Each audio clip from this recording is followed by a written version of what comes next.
Hey y'all, it's Sunshine. I didn't forget about you.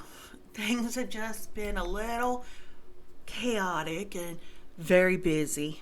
And so, you know, trying to doctor's appointments and then literally hell freezes over here in Texas. It's down to 9, so it's a little cold.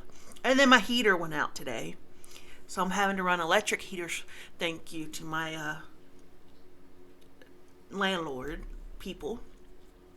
So I got to get the heater guy back out here, um, which I hope they can figure out this thing. I have not really had central heat and air ever, I don't think. And so I don't know how to fix it myself. I'm not even going to attempt to fix it. So I hope Miss Beth has been doing really well with holding down the fort. I know it's been over a week, if not more.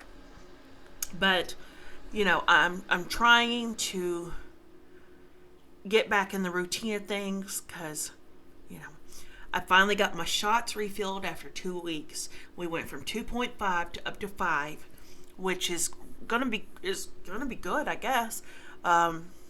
I just hope my body doesn't decide to start all over. I hope we can go very smoothly with this round of shots because I did Monday's shot already because it's Monday. But anyway, last week's doctors,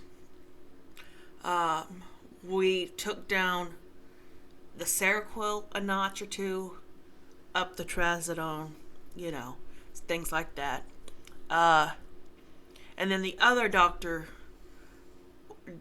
saw me to get my shots redone, but they currently are trying to minimize the amount of medication I'm on because of my heart problem. It's called long QT, where my heart sometimes forgets to beat. It forgets what it's doing up in there. So it takes a hot minute for it to think about it. And I was like, oh, great. I'm going to have to go get my heart restarted, which is simple. They just put the defibrillator on it, shock you, send you home. It's not a big deal. Right now, their biggest worry is getting it stabilized enough that the seizures don't start. Because that's what their main concern is, the seizure side of things. Worst case scenario, I have to have an implant put in my heart. I don't see that happening. I'm not down for that. So, I'm fine. Y'all know I'm fine. I'm tough old bird, and I do just fine. So, what have I been working on? This Batman logo blanket. I'm still working on this. And I'm on row 96 of 300 something. Right at 300. Or if not more.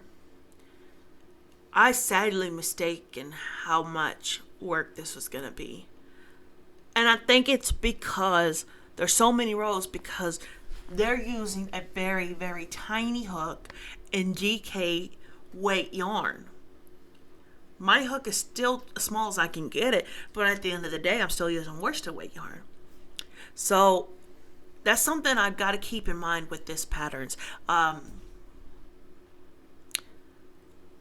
I want to say it's the same lady I told y'all about last. Let me review. Here it is.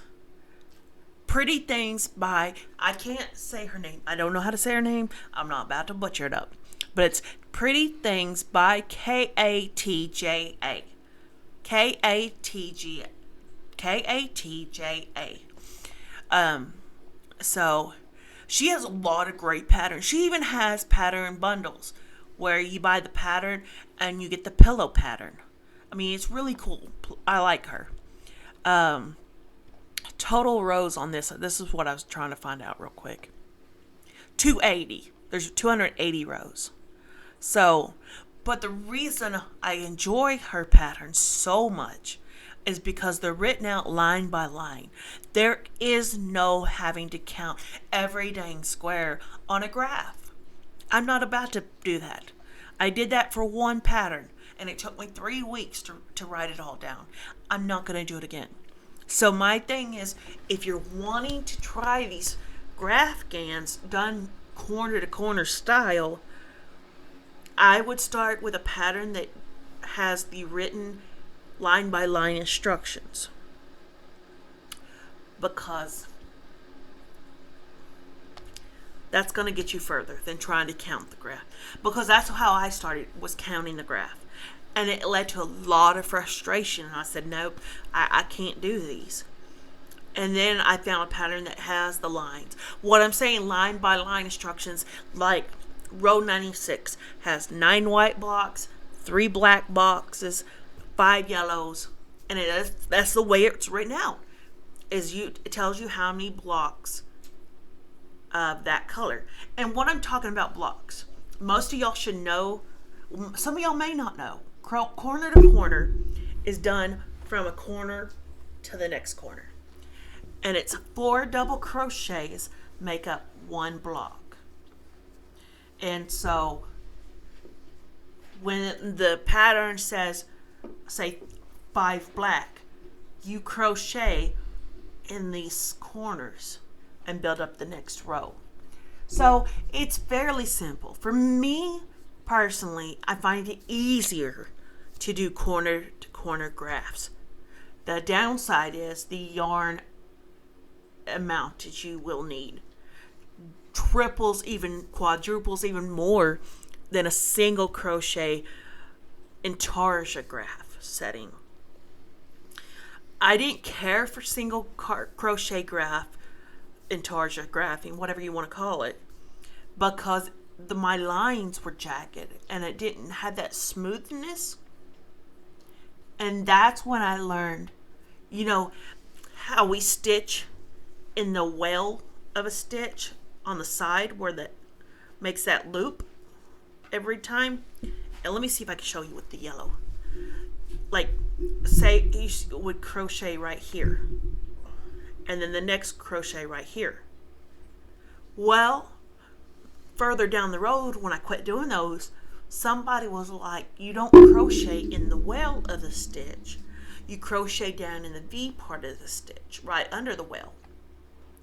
And that makes more sense. I kind of want to test that theory with a simple single crochet pattern. And I think I've got one, because if I remember right, I have a pattern that I won thousands of years ago. And I want to say it's single crochet. But I can't remember who I won it from, and I can't remember. I know it's something to do with monkeys, but I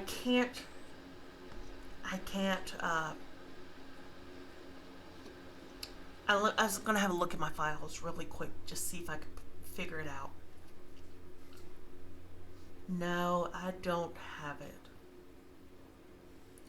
But I know I won a pattern. I just don't know where it's at the moment. But it was really cute, and I can't figure out where it's at this moment. But the point of the thing was, it was single crochet. And I'll find it one day. I'm not sure where, but I'll find it somewhere. You know me.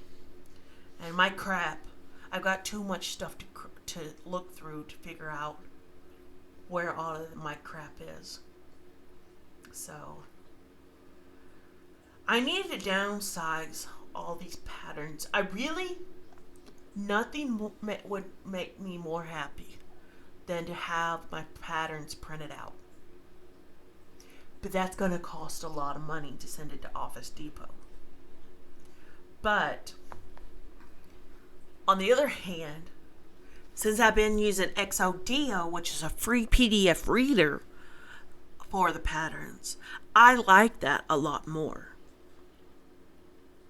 You know what I'm saying? So, and on the colored copy things that I was talking about, because I want to keep all the front covers of crochet patterns, cross stitch patterns, I thought I found a human that would do it for me for free. He's like, I'll just print it out with my work stuff. Well, that didn't work out. So now I am asking another person if they would take care of it. And I'm willing to pay a small fee. That's not a problem. So I'm trying to see if that'll work. If that doesn't work, then I'm just going to send them to Office Depot, have them do them there, and I'll pick them up. You know, that's the only way I know to do it. Because I don't know how else to go about it. I'm in Abilene pretty often, so I can pick them up at any time. And I'm not even printing that many. You know what I'm saying? I'm taking, like right now, January, I'm trying to start the files. So it's like 7 pages. But most months, it may be 3 to 5 pages at the very most. So, you know, I still have an itch to get a printer, but it'd be pointless. It really would be pointless. Because that ink would dry up before I used it all, and then I'd be wasting amount of money on ink, and it would be so expensive. It would be ridiculously expensive. So, anyway, I hope that caught us all up to where we're at today. I don't know. I feel like I got 1,000 things to talk about, and I hope I covered them. But I got to get back to this blanket, because I wanted it to be done in the next couple of months.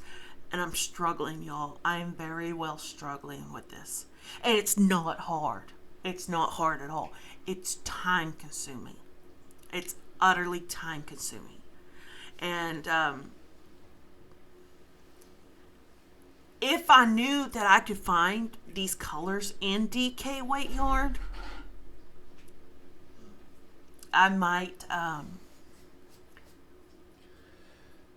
I may need to look into that for the next project. Because I know Hirschner's has DK weight yarn in their line of yarn. And I need to go look on that website and see how much it would be. Because y'all know that I had that Afghan yarn that I'm doing the bed cover in. Well, Hirschner's has from the tiny thread yarn up to the bigger sizes. So I need to get on Hirschner. But Hirschner's is a little bit expensive, but their color selection is off the charts. Really love Hirschner's yarn. If you can afford, it used to be really, really affordable. It used to be highly affordable.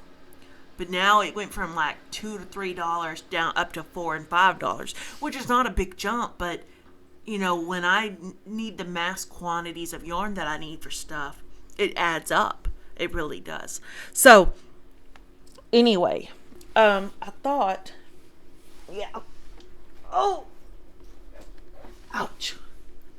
This is what I started, is I have a binder, and all my patterns are going to go in here it's going to be like a little portfolio. But I want to keep every pattern that I started and or finished this year. I really want to keep better records. Because I know last year I knocked out a ton of blankets. I was doing like 4 or 5 blankets, sometimes 6 blankets a month. And then I lost track of all the things, and now I don't have solid numbers, and I want to know solid numbers. It's not a big deal about how many I've finished per se, but I would like to know where I'm at, you know. But with a project this big, this is taking amounts of time that I could be doing different things, but I need to get this done and get it sent off. So anyway, guys, y'all take care, and I will talk to you soon. And I promise I'm gonna try not to take a week, because I know Miss Beth takes really good care of you. But She has a bad habit of stealing all the sparkly crayons and eating them. We know this. So, y'all take care. Love you lots, and I'll talk to you soon.